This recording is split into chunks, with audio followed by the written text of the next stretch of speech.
Bismillahirrahmanirrahim. Assalamualaikum warahmatullahi wabarakatuh.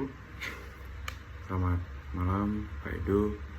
Perkenalkan, nama saya Rifki Diaulhaq, biasa dipanggil Rifki, dengan NIM 230 dari program studi teknik mesin.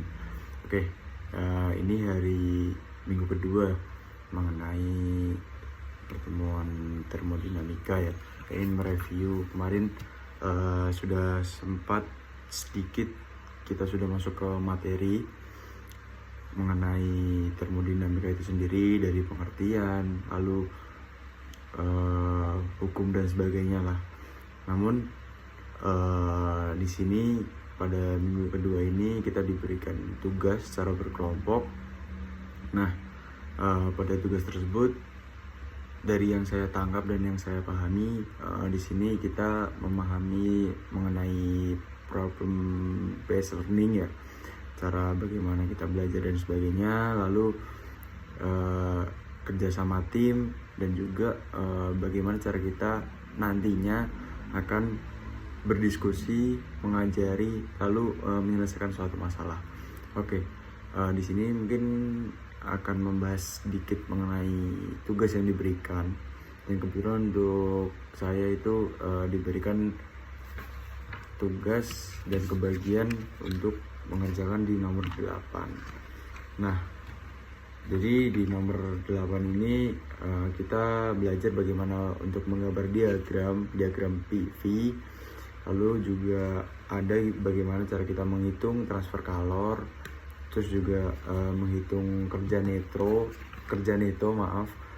dari siklus, dan juga menentukan apakah hal itu termasuk siklus daya ataupun siklus refrigerasi.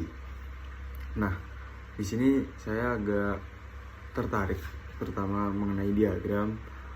Untuk menggambar diagram itu sendiri terdapat 3 proses, yakni pada proses 1 dan 2, lalu ada proses 2 dan 3, dan juga pada proses 3 dan 1. Untuk proses yang pertama itu adalah volumenya konstan. Nah, kalau volume konstan itu garis vertikal muncul di diagram PV. Nah, kalau yang proses yang kedua, PV-nya konstan, itu yang menggambarkan kurva hiperbola.